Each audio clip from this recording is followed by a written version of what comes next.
Welcome to the High Ground podcast in under 10 minutes. I'm Stevie W. Callum?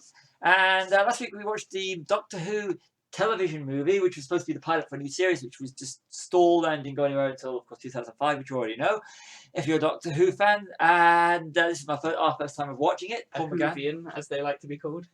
It's Whovian. That's a very weird name, but okay, Whovians. So what did you think? Yeah, I thought it was quite good, actually.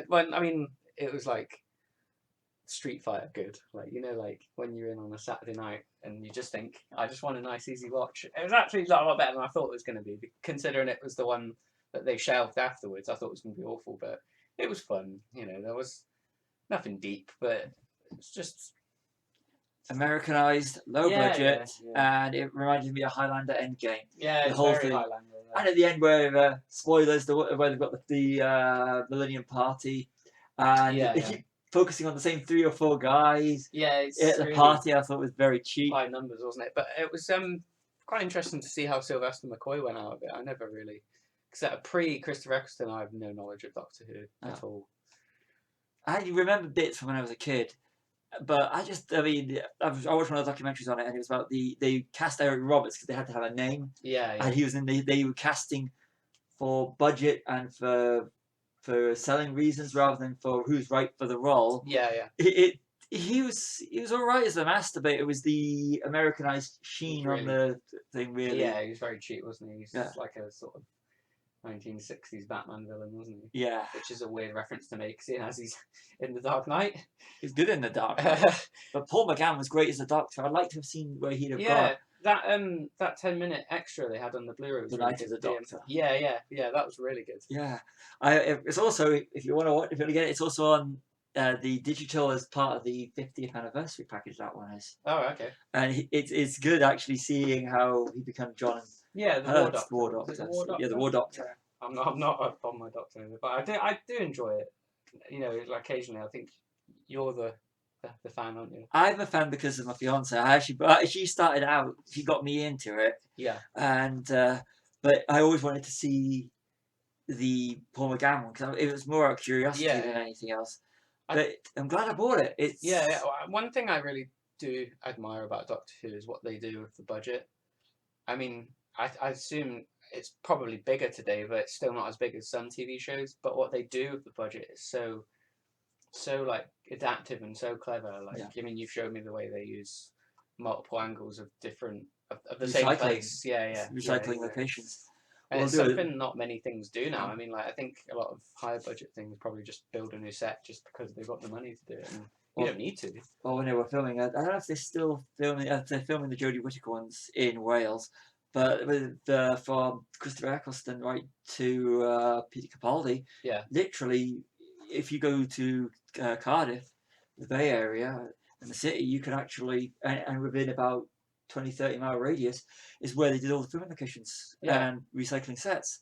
But I wasn't a fan of the Paul McGann's Doctor's sidekicks.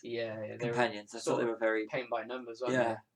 But Sylvester McCoy was good. Now he went out. It was quite surprising actually. Like quite normal way to die, isn't it? In Doctor Who, just getting Drew. Spoilers. He just got shot, didn't he? Yeah.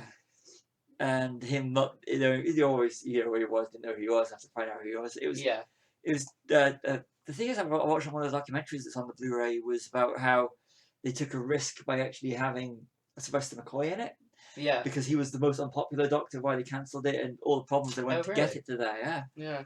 So BBC washed their hands with Doctor Who for a while. So, but for 10 years. Yeah. After that, wasn't it? Definitely. Yeah, it was. It was 2005. I don't know. 9 years. I don't know if anything happened in between now and again, or if it was proper dead. I think they might have done audiobooks, but I don't know if that's the latest thing. I'm really not all up on this. You got to remember this. I'm open to stuff. Yeah, we know books. Our stance on them. Yeah. But yeah, enjoyable. If you get a chance to watch it. Yeah, I mean, I don't know if it's on Netflix or.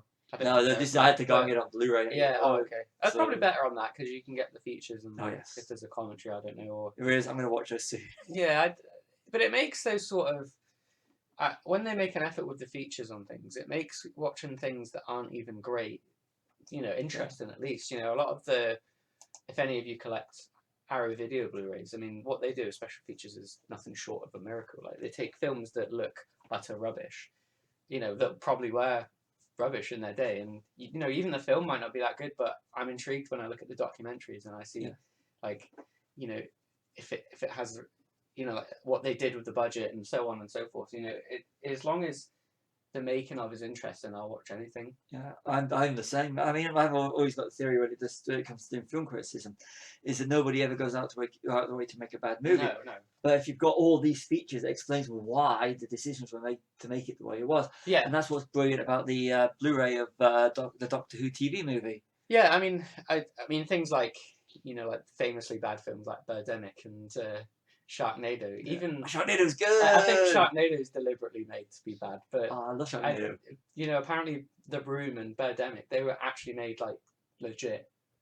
Oh, we think we're making a good film here. I think that makes it funnier in a way, because you think, well, how can you possibly be? But like you say, no one sets out to go, I'm going to make an awful piece of culture here.